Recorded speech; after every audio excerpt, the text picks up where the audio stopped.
이 시간 우리 옆 사람과 함께 인사하겠습니다. 반갑습니다. 잘 오셨습니다. 네, 반갑습니다. 잘 오셨습니다. 예배 오신 여러분들을 진심으로 환영하고 축복합니다. 우리 청담교회는 은혜가 샘솟는 교회, 부흥이 시작되는 교회입니다. 우리 하나님의 위로와 평강이 여러분과 또 여러분의 가정에 함께 하시기 바랍니다. 네, 성경은 종종 우리의 모습을 양에 비유합니다. 왜 하필 양일까요? 양은 스스로를 지킬 수 있는 힘이 아주 약합니다. 방향 감각도 약하고 위험을 감지해도 잘 도망치지 못하지요. 물가를 스스로 찾아낼 수 있는 능력도 없고 풀밭도 찾아내지 못합니다. 또 한 번 넘어지게 되면 쉽게 일어나지 못하지요. 그래서 양의 생사를 결정하는 것은 양의 능력이 아니라 어떤 목자에게 속하여 있느냐 하는 겁니다. 참 목자를 따르는 양은 푸른 풀밭과 쉴만한 물가로 인도함을 받고 풍성한 생명을 누릴 수 있게 됩니다. 그러나 참 목자를 거절하는 양은 결국 위험에 처하게 되지요. 오늘 본문은 바로 그 문제를 다루고 있습니다. 선한 목자를 거절할 때 어떤 비극이 오는가? 또 그 비극은 어디에서 시작되는가를 보여줍니다.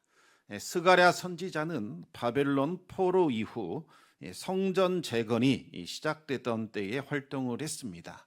바벨론 포로에서 돌아온 이스라엘 백성들의 기대는 컸겠지요. 이제부터 드디어 우리가 회복되는구나 그렇게 생각했을 겁니다. 하지만 현실은 아주 냉혹했습니다. 경제는 어려웠고 주변의 위협이 컸지요. 무엇보다도 백성들을 바르게 이끌어줄 영적 지도력이 너무나 빈약했습니다. 바로 이 상황에서 하나님은 스가랴 선지자에게 말을 합니다. 잡혀 죽을 양떼를 네가 먹여라. 우리 4절과 5절 말씀을 같이 한번 읽어보겠습니다. 여호와 나의 하나님이 이르시되 너는 잡혀 죽을 양떼를 먹이라.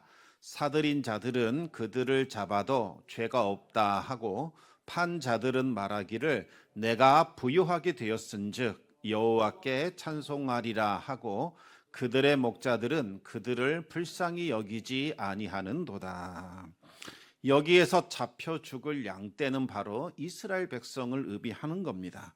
그런데 왜 하나님은 하필 잡혀 죽을 양떼다 이렇게 부르시는 걸까요?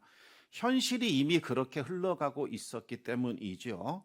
특히 그와 같은 문제가 발생한 것은 바로 목자들, 지도자들이 백성들을 잘 돌보지 않았기 때문입니다.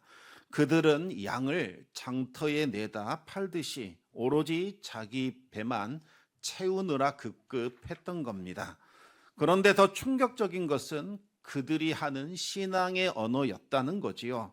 그들은 양을 다 팔아놓고 이렇게 말을 합니다. 내가 부요하게 되었은즉 여호와 하나님을 찬양하리라. 여러분, 착취로 얻은 이득을 하나님이 내게 주신 복이다 이렇게 포장을 한 거지요. 하나님의 이름을 그 악을 정당화하는 도구로 이용한 겁니다. 얼마나 무서운 신앙의 왜곡입니까? 에스겔은 이런 목자들을 향하여 외쳤습니다. 우리 에스겔 34장 3절과 4절 말씀을 읽어보겠습니다. 너희가 살진 양을 잡아 그 기름을 먹으며 그 털을 입되 양떼는 먹이지 아니하는도다. 너희가 그 연약한 자를 강하게 아니하며 병든 자를 고치지 아니하며 상한 자를 싸매주지 아니하며 쫓기는 자를 돌아오게 하지 아니하며 잃어버린 자를 찾지 아니하고 다만 포악으로 그것들을 다스렸도다. 그런데 여러분, 이 말씀을 단순히 다른 누군가를 정죄하거나 비난하거나 공격하는 말씀으로 받아들이지 않기를 바랍니다. 교회 밖에 있는 누군가의 이야기, 나와 상관없는 어떤 지도자들의 이야기로 여기면 안 된다는 거지요. 왜냐하면 이 말씀은 우리 모두를 비춰주는 거울이기 때문입니다. 우리 안에도 하나님을 이용하려는 마음, 나의 유익을 신앙의 언어로 포장하려는 마음이 있다는 겁니다. 이와 같은 상황에서 하나님은 스가랴에게 네가 참 목자의 역할을 해야겠다, 그렇게 지시하셨습니다. 7절 말씀을 읽어보겠습니다. 내가 잡혀 죽을 양떼를 먹이니 참으로 가련한 양들이라. 내가 막대기 둘을 취하여 하나는 은총이라 하며 하나는 연합이라 하고 양떼를 먹일세. 하나님은 스가랴에게 목자의 임무를 수행할 수 있도록 두 개의 지팡이를 주셨습니다. 하나는 은총이라는 지팡이고 또 다른 하나는 연합이라는 지팡이지요. 여러분, 이 은총이라는 단어에는 기쁨, 아름다움, 호의 이런 뜻이 담겨져 있습니다. 하나님의 은총이 있어야 원수들로부터 보호를 받고 복을 누리며 평안하게 살아갈 수 있지요.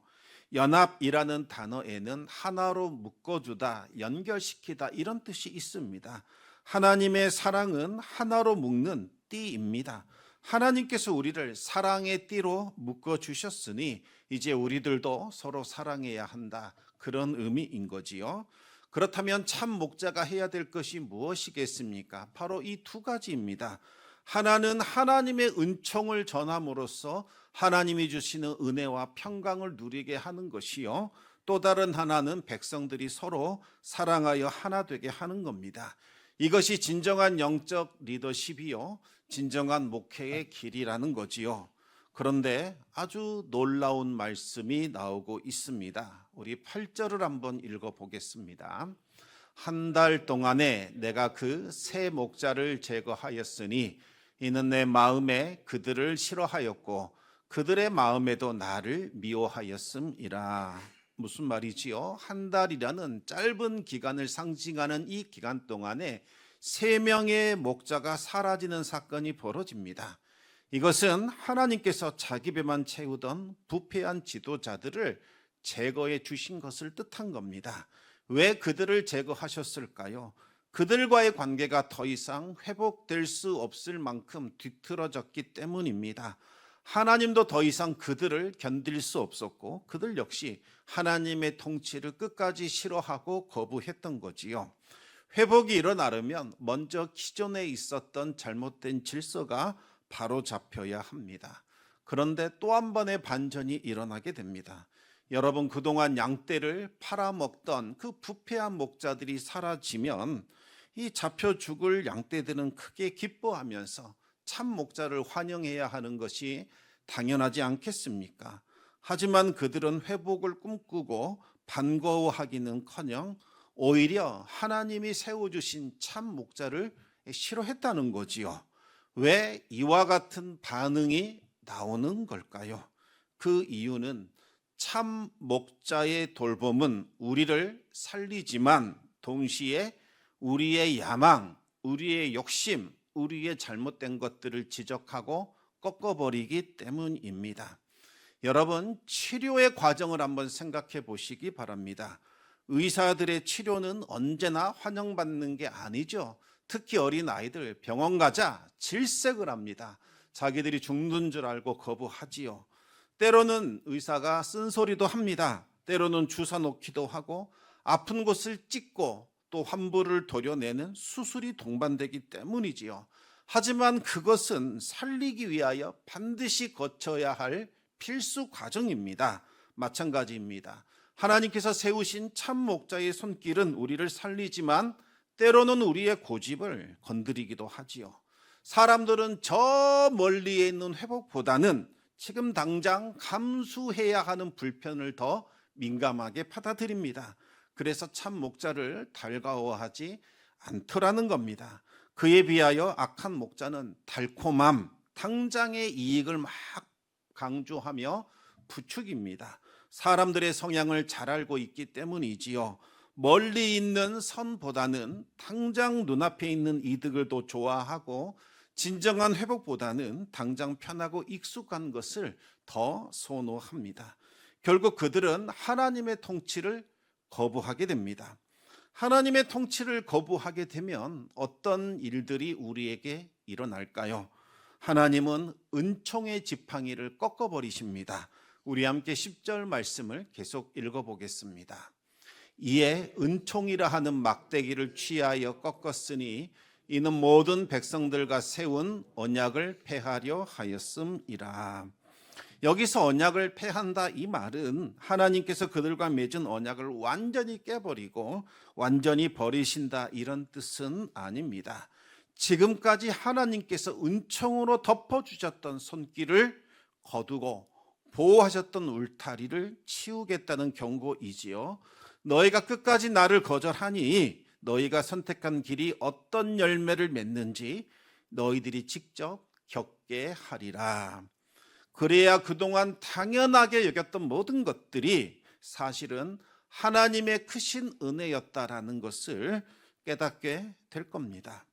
우리 인생에도 하나님께서 보이지 않는 손길로 덮어주셨고 울타리로 우리를 보호해 주신 적이 얼마나 많습니까? 더 깊은 구렁텅이로 떨어지지 않도록 막아주셨고 죄의 길에 빠지지 않도록 수많은 사건과 수많은 사람들을 보내어 우리를 멈춰 세워주셨습니다. 그래서 그 하나님의 은혜로 지금까지 우리가 올 수 있었던 거지요. 욥기를 한번 보시기 바랍니다. 사탄이 얼마나 욥을 넘어뜨리려고 그렇게 애를 썼습니까? 하지만 하나님께서 울타리를 쳐서 그를 보호하셨지요. 우리 욥기 1장 10절 말씀을 읽어보겠습니다.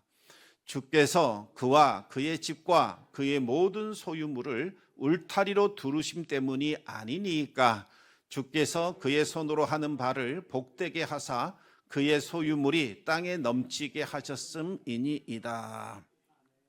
그런데 여러분, 그 하나님의 은혜를 우리가 가볍게 여기고 참 목자의 음성을 끝까지 무시하며 자기 고집, 자기 욕심으로 물어붙이면 어떤 일이 일어날까요? 하나님께서 막아주시던 손길을 거두시고 울타리를 치울 수 있다는 거지요. 그때 사람들은 하나님 왜 이 지경이 되도록 나를 방치하십니까? 왜 이렇게 우리를 내버려 두십니까? 원망하기 쉽습니다. 하지만 실상은 그들이 오래전부터 선한 목자를 거부해 온 결과일 수 있다는 겁니다. 그런데 여기서 끝나지 않고 더 충격적인 일이 일어납니다. 12절 말씀을 우리 또 읽어보겠습니다. 내가 그들에게 이르되 너희가 좋게 여기거든 내 품삯을 내게 주고 그렇지 아니하거든 그만두라. 그들이 곧 은 30개를 달아서 내 품삯을 삼은지라. 무슨 뜻일까요? 하나님께서 잡혀 죽을 양떼들을 이 스가랴 선지자를 보내주셔서 건져내게 하셨다는 거지요.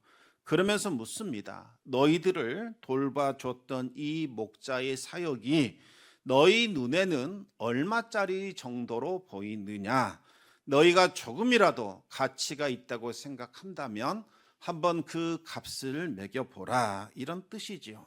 자, 그들이 내놓은 값이 무엇이었다는 겁니까? 바로 은 30개였다는 겁니다. 여러분, 은 30개 충격적입니다. 왜요? 출애굽기에서 소가 남종이나 여종을 받아서 죽게 했을 때에 내는 배상금이 얼마인지 아십니까? 바로 은 30개입니다.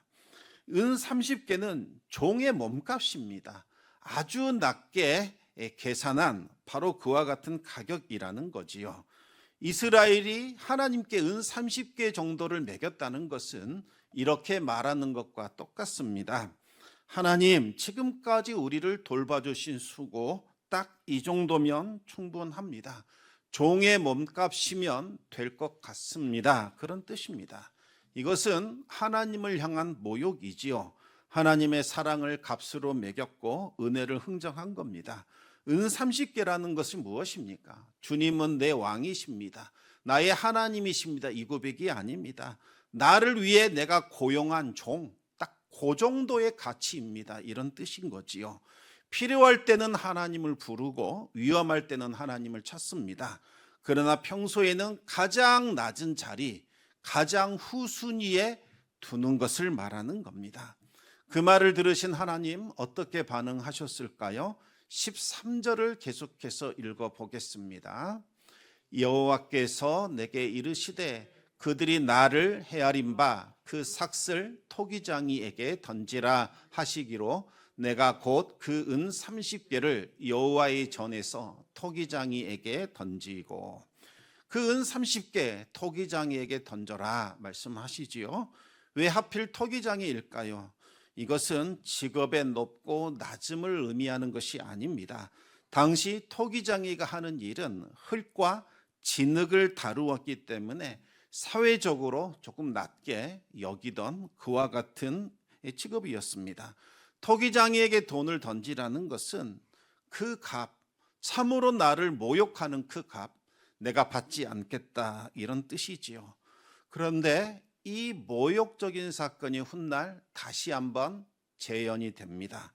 바로 예수님께서 참 목자, 선한 목자로 오셔서 구원을 베푸셨지요. 그런데 예수님의 제자였던 가룟 유다가 내 뜻대로 예수님이 움직여주지 않는다. 나는 이스라엘을 로마 제국에서 해방시킬 정치적 메시아로 해주실 줄 알았는데 예수님이 내 마음대로 움직여주지 않는다고 해서 은 30개 종의 값에 팔아 넘겨버렸습니다. 가룟 유다는 예수님을 내가 섬겨야 할 왕으로 주인으로 모신 것이 아니라 나의 유익을 위하여 잠시 잠깐 고용된 고용인 노예 정도로 취급하고 있었던 거지요. 예수님의 십자가 죽음을 보고 뒤늦게 후회한 이 유다는 그 돈을 성전에 도로 갖다 주게 됩니다. 그러자 종교 지도자들은 그 돈 가지고 토기장이의 밭을 사버리지요. 토기장이가 진흙을 파내고 더 이상 남겨둔 아무 쓸모없는 땅, 농사 지을 수 없는 그 값싼 땅을 나그네들의 묘지로 사용하려고 구입을 한 겁니다. 여러분, 절기 때마다 예루살렘에 얼마나 많은 인파들이 몰려듭니까? 수많은 순례객들과 타지 사람들 중에 병들거나 사고로 죽는 사람들이 생깁니다.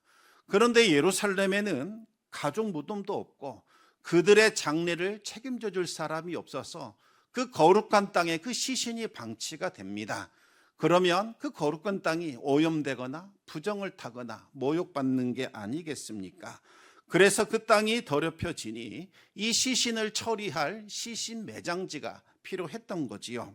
이 장면은 당시 이스라엘이 메시아이신 예수님을 얼마나 업신여기며 모욕했는지를 잘 보여줍니다.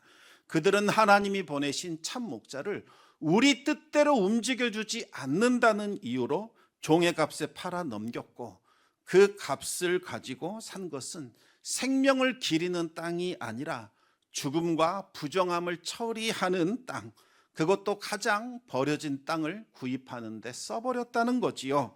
겉으로는 그 돈은 핏값이라서 성전에 들 수 없다라고 경건한 척했지만 정작 그 돈으로 산 것은 하나님의 성전도 하나님의 거룩한 제단도 아니었습니다. 이방인들의 무덤자리였다는 거지요. 참 목자를 그렇게 취급한 결과 그들 손에 남긴 것은 결국 핏값 그리고 무덤자리밖에 없었다는 겁니다.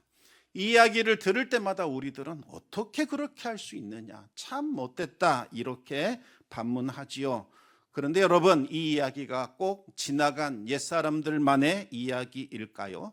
입술로는 주님 사랑합니다, 주님이 우리 인생의 왕이십니다 고백하지만 실제 삶에서는 주님을 은 30개 정도, 나를 도와주는 도우미 정도로 취급하는 일들이 우리에게도 있을 수 있다는 거지요. 여러분, 시간 사용 한번 생각해 보시기 바랍니다. 시간의 대부분은 나를 위해 쓰고 주님께는 남는 시간 정도 드리고 있지는 않으십니까? 주님과 교제하는 시간, 말씀 묵상하는 시간, 기도하는 시간이 내 삶의 중심을 차지하는 것이 아니라 저 변두리에 밀려나 있는 것은 아닌지요. 재정 사용은 어떻습니까? 나와 내 가족을 위해서는 아낌없이 사용하지만 하나님 나라를 위한 헌신에는 부담 느끼고 있지는 않으십니까? 내 관심, 내 취미에는 온 마음과 열정을 다 쏟아 부으면서도 하나님 나라 일에는 무관심할 수 있다는 거지요. 이것이 바로 주님을 은 30개로 평가하는 모습일 수 있다는 겁니다. 우리 자신도 모르는 사이에 주님을 필요한 때에 불러다 쓰는 존재, 나를 위하여 일해주는 고용인 그 정도로 여길 때가 있다는 겁니다. 마지막으로 하나님은 스가랴에게 아주 무서운 명령을 내렸습니다. 15절 말씀을 우리 읽어보겠습니다. 여호와께서 내게 이르시되 너는 또 어리석은 목자의 기구들을 빼앗을지니라. 무슨 말입니까? 어리석은 목자들이 기구를 빼앗는단 말은 끌어내린단 말이 아니라 네가 이제부터 그 기구를 취해서 네가 못된 목자 역할을 하라, 이런 뜻인 거지요. 백성들이 선한 목자를 싫어하니까 그들이 원하는 어리석고 못된 목자를 주겠다는 겁니다. 그것은 그 사람은 어떤 일을 하는 사람일까요? 16절 말씀을 또 한번 읽어보겠습니다. 보라, 내가 한 목자를 이 땅에 일으키리니 그가 없어진 자를 마음에 두지 아니하며 흩어진 자를 찾지 아니하며 상한 자를 고치지 아니하며 강건한 자를 먹이지 아니하고 오히려 살진 자의 고기를 먹으며 또 그 굽을 찢으리라. 여러분, 악한 목자는 양에 관심 없습니다. 안 돌봅니다. 살진 양의 살을 뜯어먹는 것, 오로지 거기에만 관심이 있지요. 어리석은 목자 노릇을 해라. 이제부터 네가 그와 같은 사람 되라. 무슨 의미일까요? 사람이 끝까지 선한 목자를 거부한다면 하나님께서 그가 원하는 그 수준에 맞는 목자를 주시겠다라는 뜻이지요. 특히 좋은 말만 하는 목자, 나의 욕심과 욕망을 긁어주고 충족시키겠다 해주는 목자, 진리를 외면하게 하는 목자 아래에 서게 됩니다. 결국 영혼은 병들게 되고 공동체는 무너지게 되고 재앙과 심판으로 이끌리게 되겠지요. 그런데 이와 같은 일들이 마지막 때에 주님께서 오시는 그날이 가까울수록 빈번하게 일어난다고 사도 바울이 경고하고 있습니다. 우리 함께 디모데후서 4장 3절과 4절 말씀을 한번 읽어보겠습니다. 때가 이르리니 사람이 바른 교훈을 받지 아니하며 귀가 가려워서 자기의 사욕을 따를 스승을 많이 두고 또 그 귀를 진리에서 돌이켜 허탄한 이야기를 따르리라. 마지막 때가 되면 사람들은 진리 안중에 두지 않습니다. 듣고 싶은 말, 그것을 찾아 다닌다는 거지요. 내가 원하는 말, 내가 옳다라고 믿는 말, 지금 당장 듣기 좋은 말만 찾아 다닌다는 겁니다. 어느 순간 우리의 영혼을 살리는 목자가 아니라 영혼을 병들게 하는 목자 아래에 서게 됩니다. 그리고 그것 자체가 심판이지요. 하지만 하나님은 우리를 절망 가운데 버려두지 않으시고 오늘도 우리를 부르고 있습니다. 참 목자에게로 돌아오라. 누가 참 목자입니까? 바로 예수 그리스도이십니다. 예수님은 스스로를 참 목자, 선한 목자다 이렇게 말씀해 주셨습니다. 우리 함께 요한복음 10장 11절 말씀입니다. 우리 같이 읽겠습니다. 나는 선한 목자라. 선한 목자는 양들을 위하여 목숨을 버리거니와. 예수님은 오늘 스가랴 선지자가 예언했던 대로 우리를 위하여 은 30개 종의 값으로 팔리셨습니다. 그리고 미리 말씀하신 대로 십자가에서 죽으셨습니다. 양떼를 위하여 스스로를 비천한 자, 종처럼 여기셨고 자기 자신을 십자가에서 죽는 데까지 내려놓으신 거지요. 예수님은 우리를 살리고자 십자가의 길을 걸으셨고 십자가에서 죽으셨습니다. 그리고 부활하심으로써 죄와 사망 권세 이기셨고 우리에게 생명과 승리를 주셨습니다. 여러분, 이것이 복음이지요. 우리는 주님을 가볍게 여겼고 때로는 은 30개 정도 하는 나의 고용인 정도로 모욕을 했습니다. 주님이 이 정도면 됐지요 뭐. 주님께서 나를 도와주시면 제가 헌금 조금 더 드리겠습니다. 그러나 그런 우리를 주님은 존귀하고 아름다운 존재로 대해 주셨습니다. 우리는 주님을 은 30개에 팔아 넘겼지만 주님은 자기 피로 우리를 구원하셨고 속량하셨고 다시 사셨습니다. 끝까지 포기하지 않고 지금도 우리를 향하여 돌아오라 부르고 계시지요. 그렇다면 오늘 우리가 해야 할 응답은 무엇일까요? 두 가지입니다. 첫째는 은총이 지팡이 아래로 다시 들어오시기 바랍니다. 내 계산, 내 고집보다 주님의 보호와 인도하심을 더 신뢰하시기 바랍니다. 더 큰 시험에 빠지지 않는 것, 더 깊은 죄의 구렁텅이에 떨어지지 않는 것, 이것은 결코 우연이 아니었다는 거지요. 하나님께서 은혜의 지팡이로 우리를 지키시고 돌보신 결과였습니다. 두 번째는 연합의 지팡이를 다시 붙드시기 바랍니다. 여러분, 분열과 다툼이 커지면 커질수록 연합의 지팡이는 꺾이게 됩니다. 미움과 원망이 쌓이면 쌓일수록 사랑의 끈은 끊어지게 되겠지요. 우리가 서로 하나 되고 연합할 수 있는 이유는 우리 마음이 잘 맞아서, 우리가 성향이 잘 맞기 때문이 결코 아니라는 겁니다. 선한 목자께서 우리를 하나의 양무리로 묶어주셨기 때문입니다. 주님께서 우리를 사랑으로 묶어주셨으니 이제 우리도 서로를 사랑 안에서 하나가 되도록 묶어줘야 하는 겁니다. 세 번째는 주님을 값싸게 취급했던 마음도 회개해야 합니다. 주님을 남는 시간, 남는 마음, 남는 재정으로 섬기려고 했던 태도를 회개해야 합니다. 주님은 우리의 전부가 되시기에 합당하신 분이십니다. 이제는 가장 귀한 시간, 가장 진실한 마음, 가장 우선된 자리에 주님을 모시기 바랍니다. 마지막으로 선한 목자의 음성을 듣고 따르시기 바랍니다. 세상에 얼마나 많은 목소리들이 들려옵니까? 귀를 즐겁게 하는 소리, 내 욕망과 욕심을 부추겨주는 소리, 책임을 피하게 하는 소리들이 있습니다. 그러나 오직 주님의 음성만이 우리를 진리로 이끌고 생명과 평안으로 인도해 줍니다. 그 음성을 분별하여 따르시기 바랍니다. 그러면 하나님께서 우리를 안전하고 평안한 곳으로 이끌어 주실 겁니다. 우리 이제 마지막으로 시편 23편을 우리 신앙을 담아 서로 고백해 보도록 하겠습니다.